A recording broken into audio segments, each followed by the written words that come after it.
be the name of the Lord from everlasting to everlasting. You are God. Thank you, Heavenly Father. Blessed be your holy name. Thank you, Jesus. Hallelujah. Hallelujah. Thank you, Jesus. Magandang umaga po sa inyong lahat. Excuse me po. Sa mga kapatid sa Panginoon, sa Mighty Warriors Christian Fellowship. Magandang umaga sa mga kapatid sa Doha, QICM, at sa lahat sa Reyes Dizon families na nasa Doha din, at sa lahat pa po ng mga na-forward ang pag-aaral na ito at kasama namin kayong nag-aaral. Magandang umaga at welcome po ang bawat isa. Yan, good morning sa iyo, Sister Evelyn Oblean. Good morning, Sister Tess UC. Ayan, tayo po ay manalangin. Muli kaming nagagalak na kami ginising mo sa araw na ito, Lord. May panibagong kalakasan, kalusugan na nanggagaling sa inyo. Palayo sa anumang karamdaman. Maraming salamat sa pagkakaloob mo sa amin ng lahat ng aming kailangan, sa aming spirito, sa aming kaluluwa at katawan. Salamat sa mga provisions mo sa amin, Panginoon. Di ka nagkukulang kailan pa man. Nais naming matutong muli sa araw na ito, mapaalalahanan ng inyong mga salita, at nang kami ay makasunod sa iyong kalooban. Mapurihan ka, maparangalan ka sa aming pag-aaral na ito, at ang banal na spirito ang siyang lagi-lagi na tumutulong sa amin upang ito'y aming maunawaan. Sa inyong kapurihan at kaluwalhatian, aming Diyos Ama, sa pangalan ng Panginoon Kristo. Amen. Amen. So tayo po ay nagpapatuloy. Kahapon ay pinag-aralan natin yung halimbawang iniwan sa atin ng Panginoon Kristo. Tayo kanyang tagasunod, ibig sabihin follower. Kaya nga, gagawin natin ang mga bagay na kanyang ginawa. Kasi nung siya'y tao, nagkatawang tao, Diyos na nagkatawang tao, ay kanyang nagawa yon. Kaya siya ang ating pinakamataas na halimbawa. Kaya nga na siya ang ating tinutularan, sapagkat siya ang halimbawa, magiging katulad natin siya, o siya magiging katulad natin, sumusunod kasi tayo sa kanya. Kaya alam naman natin na siya'y ipinanganak ng pangkaraniwang tao katulad natin. Nagpakababa, isa pa yan. Ang halimbawa niyang pagpapakababa ay kailangan ding nasa atin iyan. Kaya ano ang ating desisyon? Manatili tayong maging masunurin sa Panginoon. Ngayon, ano pa ang hangarin? What is the purpose sa pagliligtas sa atin ng Panginoon at sa lahat ng mabuting bagay na kanyang ibinuhos sa atin? Pag-aralan natin yan. Book of Mark, chapter 1, verse 31. Yan. Good morning din, Brother Roger Oblea, Sister Novi Zaratan. Magandang umaga. Mark, chapter 1, verse 31. Unang kabanata ng libro ni Marcos at 31 talata. Mark, chapter 1, verse 31. Nakalagay po dito, nilapitan ni Jesus ang babae, hinawakan sa kamay at ibinangon. Noon di inibsan ito ng lagnat at naglingkod sa kanila. Ito po ang ginagawa lagi ng ating Panginoon Kristo. So kung babasahin natin yung verse 29, Mark chapter 1 verse 29, mula sa sinagoga sila'y nagtuloy sa bahay ni na Simon at Andres. Kasama nila sina Santiago at Juan. So ito po yung kwento dito. Nararatay noon ang biyenan ni Simon Pedro. So yun, ma-identify na natin sino yun. Nararatay noon ang biyenan ni Simon Pedro dahil sa matinding lagnat. At ito'y agad nilang sinabi kay Jesus. Nilapitan ni Jesus ang babae, hinawakan sa kamay at ibinangon. Noon di, inibsan ito ng lagnat at naglingkod sa kanila. Napakaganda po nito, no? instant healing, ika nga. Napakataas ng lagnat niya. Nakaratay siya sa kanyang higaan. Nakalagay doon. At anong ginawa ng Panginoon? Lumapit sa kanya. Yun ang sinabi doon. Hinawakan ng kamay at ibinangon. Noon din, sabi niya. That very moment na nangyari yun, hinawakan niya yung kamay at pinaupo, yung ganun. Ibinangon. Anong ginawa ng babae na pinagaling ng Panginoon? Yung mother-in-law ni Simon Peter. By the way po, merong family si Simon Peter. Pero sumunod siya sa Panginoon sa Kristo. So ano? Nawala yung lagnat at pagkatapos anong ginawa? Naglingkod sa kanya. So it means yung paglilingkod sa oras na iyon ay dahil bisita ang Panginoon sa Kristo sa bahay ni na Simon Pedro at Andres at kasama pa doon siya Santiago at Juan. So may bisita, anong ginawa niya? Naglingkod siya kaagad sa kanya. So dito, makikita natin ang pagbabangon sa atin ng Panginoon mula sa kadiliman tungo sa kaliwanagan. Ang pagbabangon niya sa atin na tayo ay merong karamdaman o anuman ang ating nararamdaman o anumang bagay na ginawang himala sa atin ng Panginoon. Ano ang magiging response natin? Ano ang ating gagawin pagkatapos nun? Kaya nga, ang purpose niya, ang hangarin niya, ay tayo ay maglingkod. Ayun po, maglingkod. Kapag kasi po, hindi tayo naglilingkod, bagamat ang ating spiritual na buhay ay lumalago, pero lalong magiging mabuti kung tayo naglilingkod sa loob ng church o sa mga Bible studies, kung ano ating magagawa to prepare, to do something, kahit anong bagay na iyong magagawa para sa church, gawin mo. Hindi lang tayo laging naghihintay na tayo ay pinapakain ng salita ng Diyos. We have to do something.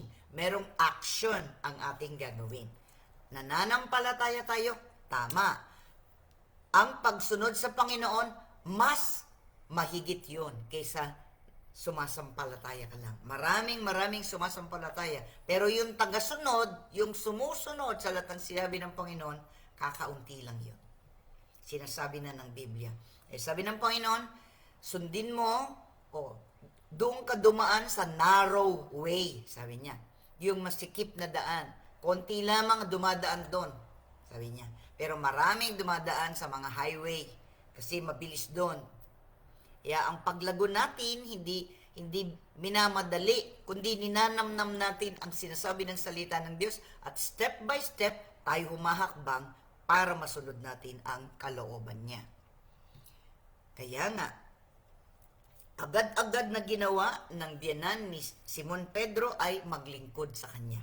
Pagkatapos niyang naranasan ang himala ng Panginoon sa kanyang buhay, naglingkod na siya kagad.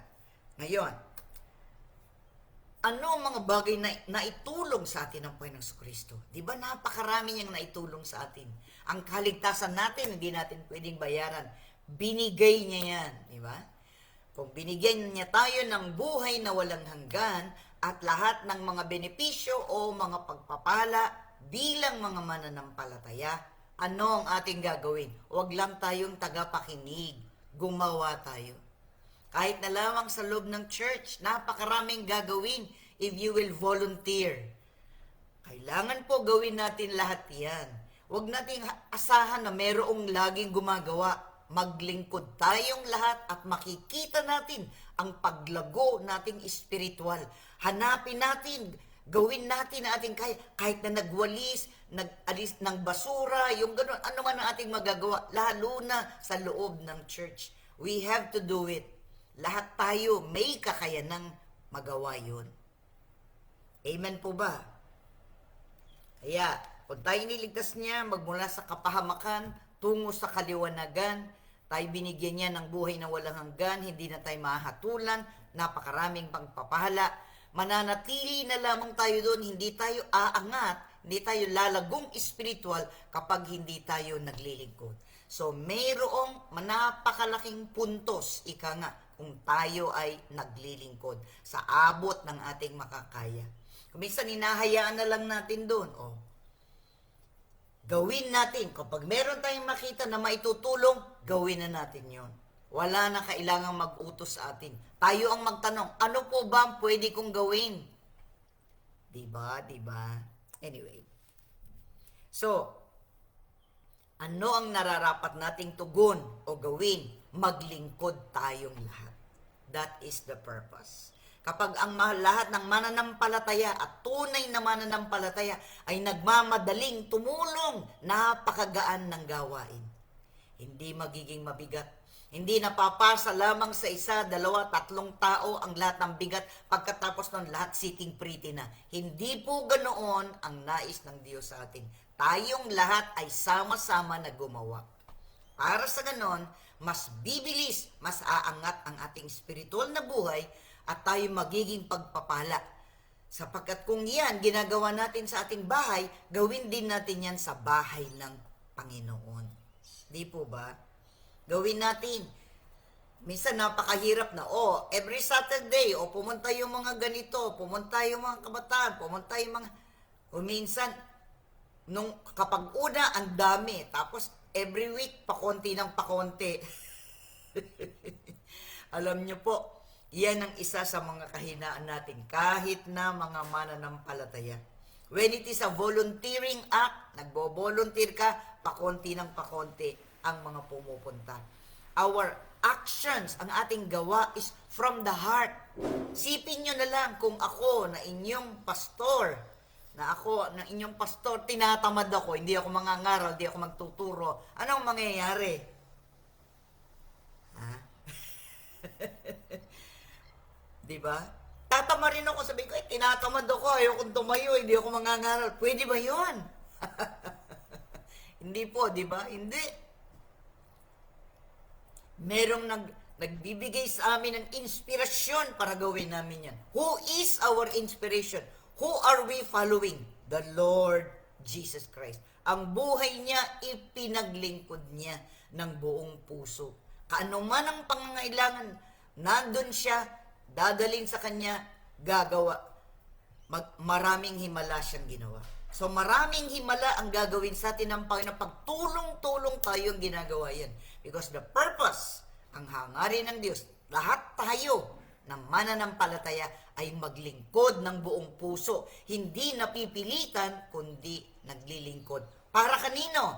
Para sa Diyos. Para sa Panginoong Kristo. Siya ang ating unang halimbawa, tagasunod niya tayo. Kung masipag ang Panginoong Kristo, masipag din tayo. Kung siya'y nangangaral, bahagi tayo. Kung siya'y nagkakaloob, ginagawa niya, gagawin niya lahat, ginawa niya ang pinakamabuting halimbawa para tayo ay lumagong spiritual.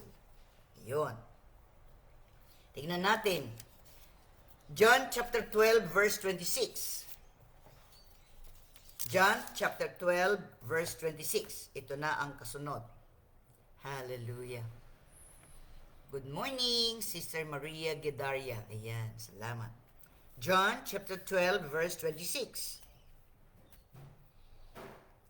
Dapat, ito po, ayan diretso na ito dapat, dapat, sa Tagalog, John 12:26, dapat sumunod sa akin ang naglilingkod sa akin. At saan man ako naroroon, ay naroroon din ang aking lingkod. Pararangalan ng Ama ang sino mang naglilingkod sa akin. Diretso po yun, ano? Ako nga po, lagi kong sinasabi, wag nating ginagamit yung salitang dapat kung sa sarili natin. Kasi kung minsan yung mga opinion natin dapat ganito ang ginawa, di ba? Ganon. Dapat ganyan, dapat ganito. Ako po, bilang isang mananampalataya, kahit po ako ay isang pastor, iniiwasan ko po na magsasalita ng word dapat. Kasi kapag sinasabi mo yung dapat, akala mo kung sino ka. Akala mo mas nakatataas ka sa iba. Ang salita ng Diyos ang pinakamataas sa atin. Siya ang pwedeng magsabi. Ang Diyos sa kanyang salita, na kanyang sinabi sa Biblia, siya ang may karapatang magsabing dapat. Ayan. O ulitin natin, basahin natin sa English. John chapter 12 verse 26. If anyone serves me, sabi doon, he must follow me. Where I am, there my servant also will be. If anyone serves me, the Father will honor him. So ngayon, ito po. Kung tayo tagasunod, nakalagay doon, kung tayo naglilingkod dahil tayo tagasunod, kung saan ang Panginoon, doon din tayo.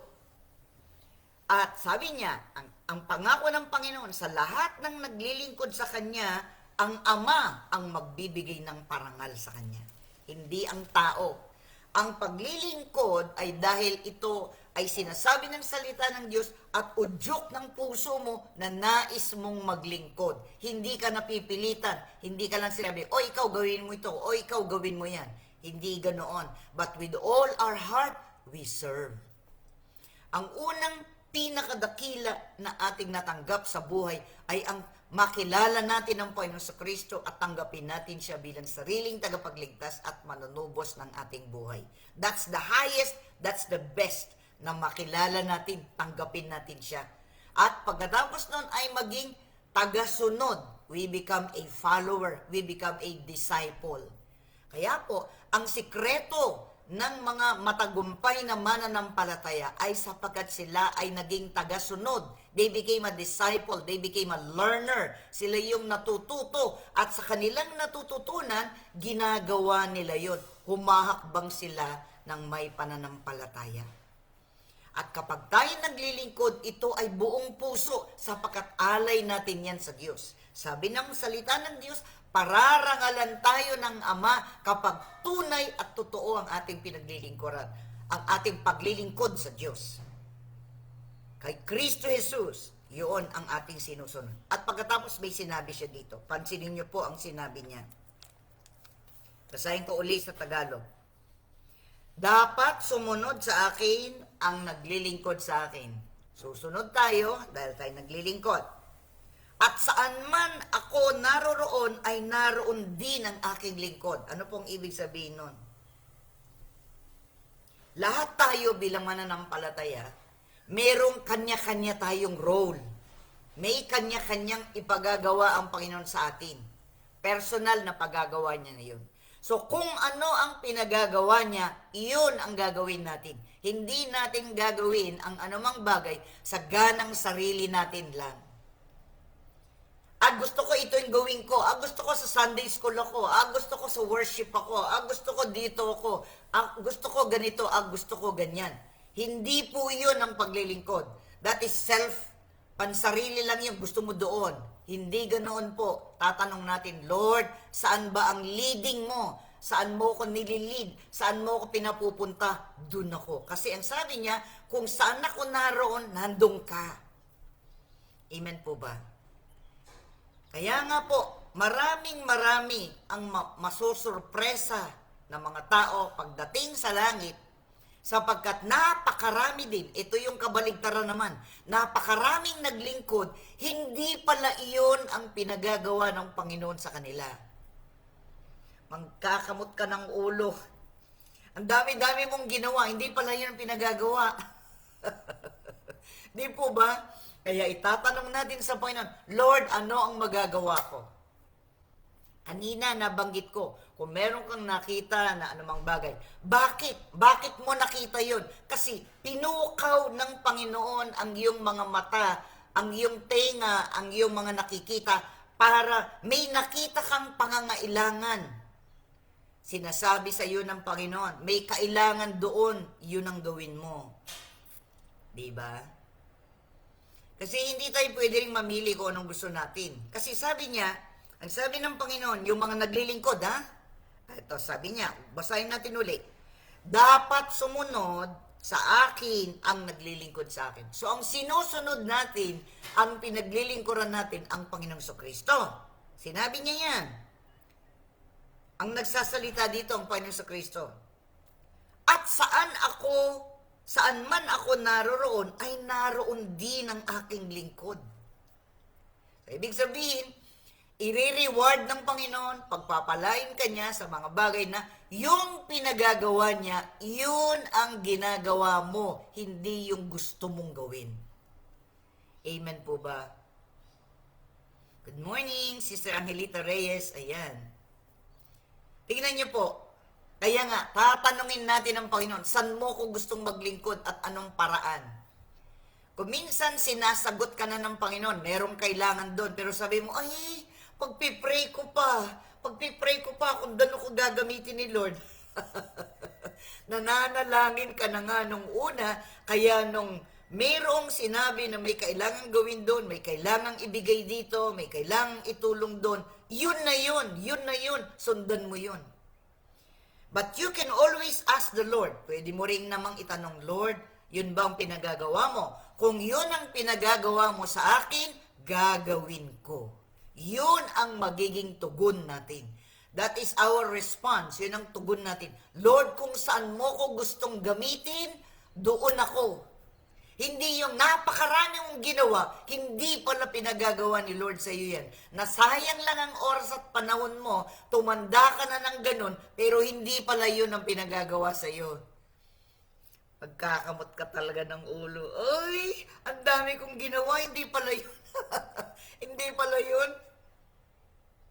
Kaya alam niyo po, ako po lagi kong sinasabi, kung saan ako dadalhin, bloom where you are planted. Kung saan ka itinanim ng Panginoon, magbunga ka ng mabuti. Be the light in that place. Kung nasa bahay ka, ikaw ang ilaw sa iyong tahanan. Kung ikaw ay nasa palengke, ikaw din ang ilaw doon, namamalengke ka. Kung ikaw ay nasa opisina, doon ka nilagay ng Panginoon. Kung saan ka inilagay ng Panginoon, doon tayo magningning. Sapagkat mayroong hangarin ng Diyos kung bakit tayo naroroon. Minsan nagre-reklamo tayo, ako lang ang Christian, lahat dito. Kaya nga, magliwanag ka doon sapagkat ikaw ang nilagay ng Panginoon doon para makita nila ang kaliwanagan ng Panginoon at sila'y maging tagasunod din ng Panginoon Kristo. Sa pamamagitan ng ating pagsunod, naglilingkod tayo kung saan niya tayo dinadala, hindi yung gusto natin.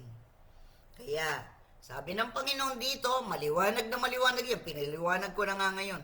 Sabi niya, pararangalan ng Ama ang sino mang naglilingkod sa akin. Sinabi na yun. Kaya nga po, ayusin po natin. Ayusin po natin ang paglilingkod. Gusto mo ba ako dito, Lord? Oh. Kung minsan naman ang tao naghahanap ng butas para makaalis. Hindi po. Bloom where you are planted. Kung diyan ka nakakilala sa Panginoon sa Kristo, siyempre, ibig sabihin ng Panginoon, doon ka maglilingkod. Hindi ka pupunta sa kabilang bakod kung saan ka pumupunta. Kung minsan may dahilan, bakit ka napunta kung saan ka ngayon? Sapagkat inihingi mo rin sa Kanya, Lord, nagkaroon po ng ganito, ano po ang dapat kong gawin? Pwede rin yun. And the Lord will lead you to the right place where you belong. Dadalhin ka ng Panginoon, aakayin ka niya kung saan ka talagang itinakda ng Diyos para maglingkod. Hindi yung sarili mo. Ay, mas malaki yung church doon ako pupunta. Mas marami doon, mas malaki ang building. Hindi rin po ganun ang decision natin. That is only soulical and our body. We need to ask the Lord, where would you want me to serve? Saan mo ko dadalhin para maglingkod? Amen po ba? Maliwanag po ba yun? Kasi po, hindi yung ating sariling paraan ang gagawin natin para maglingkod. Ang paglilingkod natin ay ang pangunguna ng Panginoon Kristo. He is our shepherd and we are the sheep of His pasture. Siya ang ating pastol at tayo yung kanyang mga tupa na inaalagaan. Kaya nga madalas, hindi lumalago ang ating buhay espiritual sapagkat namimili tayo ng paglilingkod. Hindi po ganoon. We start humbly. Tayo ay nagsisimula ng may kababaan ng kalooban, Lord, kung anong gusto mong pagawa sa akin. Halimbawa, sinabi sa iyo ng Panginoon, magwalis ka dyan. Every time, mag-commit kang nagwawalis. Mag-commit kang ng garden. Mag-commit ka. Meron kang kakayanan, marunong ka naman na gawin mo yun. O kung minsan wala kang kakayanan, Lord, pwede akong matuto. Yun ang sasabihin mo. Kaya kong gawin ito sapagkat pinagagawa mo. I can do all things through Christ who strengthens me. Magagawa ko ang anumang bagay sapagkat ang Panginoon Kristo ang nagbibigay ng lakas ng loob para sa akin. Kaya nga po, alam nyo, time and time again, I always say, kung saan ka ba, yan ba ang lugar kung saan ka gusto ng Panginoon dyan? Kung minsan maraming nagkakaroon ng problema, maraming mga ganito, mayroong solusyon ang lahat ng bagay na yan. The complexities of life, kung minsan nagkakaroon ng mga sigalot, nagkakaroon ng mga iba't ibang mga bagay. But when you focus on the Lord Jesus Christ, nakatingin ka sa Panginoon sa Kristo at sumusunod ka sa Kanya at nais mong maglingkod, dadalin ka niya sa tamang kapamaraanan at doon ka magiging masaya. Amen po ba? Hindi masasayang ang effort mo, hindi masasayang ang lakas mo, hindi masasayang ang kakayanang ibinibigay mo. Hindi sayang. Pero kung ang dami-dami mong ginagawa, mapapagod ka ng todo, mapapagod ka. Hindi pala yun ang pinagagawa. Diba? Diba? Isipin po natin ang mabuti yan. Sapagkat ito ay malaga para sa Panginoon. So dito na po muna tayo. And I leave that to you all throughout the week. Balikan nyo po yung mga natutunan natin for today, Tuesday, Wednesday, Thursday. Think about it. Isipin natin. Ulitin natin. Hindi lang minsan natin narinig. We can always watch and watch and watch until we absorb kung ano ang ating kailangang gawin. Amen po ba? Tayo manalangin. Panginoon, maraming pong salamat. It's an eye-opener, O Lord. At yung binubuksan ng aming mga spiritual na mga mata. Binubuksan mo ang aming tenga spiritual. Binubuksan mo ang mga pinto kung saan kami pupunta. Maraming salamat, Panginoon, sa lahat ng biyaya at pagpapala mo. Humingi kami ng kapatawaran sa mga pagkakataong naglingkod kami, napagod kami, ginawa namin yon. Hindi pala yun ang pinagagawa mo. It's only ourselves. Yun lang ating pananaw. Yun lang aming pananaw. Hindi pala yun ang pinagagawa mo. Forgive us, Lord, and help us to follow you closely. Sumunod kami sa iyo ng malapit, hindi yung malayo. Hindi ka naman sumisigaw kapag ikaw ay nagbibigay ng instruction. We follow you. Ang aming tingin ay laging nasa iyo, Panginoong Kristo. Ikaw ang aming paglilingkuran kasi sabi mo, come, follow me. Hali kayo, sumunod kayo sa akin. Ikaw lang ang nagsabi niyan. Come, follow me. We are not following people. We're not following organization. We're not following any denomination. We follow the Lord Jesus Christ. Where you lead, that is where we should be. Lord, tulungan mo po kami. Tulungan mo po kami, Panginoon. Sometimes, pagka nagkakaroon ng problema, we want to escape, we want to go out. Pero Lord, ang lagi mong sabi, ikaw ang aming pinaglilingkuran, kaya kami nasa lugar na yun. Hindi para sa aming sarili, kundi para sa iyo.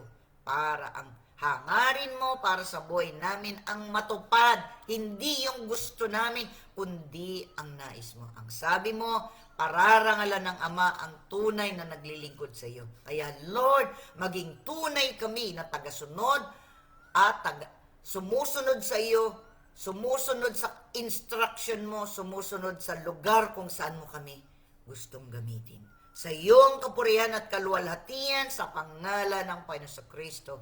Amen. Amen. Tanggapin ang buong pusong paglilingkod sa Panginoon. Siya ang titignan at hindi ang sanlibutan. Hindi ang ating sariling kakayanan, kundi ang pangunguna ng Panginoon Kristo sa kapangyarihan ng Banal na Espiritu. At sa ganon, ang mga himala ay gagawin niya sa iyong kalagitnaan. Ang mga pagkakaloob niya sa iyo ng lahat ng iyong kailangan ay iyong mararanasan kapag tunay at buong puso kang naglilingkod sa Kanya nang walang para sa sarili, kundi para sa Kanya lahat. Sa pangalan ng Panginoon Kristo, tanggapin mo ang kabuuan ng kalooban ng Diyos sa iyo. Amen and amen. Magandang umaga po sa inyong lahat na nandyan. Yung hindi ko po na banggit. Thank you, Jesus. Marami pong salamat. Na-greet ko na po kayo. Maraming salamat. You are there. Salamat po sa inyong pakikinig. God bless everyone. See you next week po uli. Think about it. Pakaisipin natin. Pray about it. God bless everyone. Bye-bye.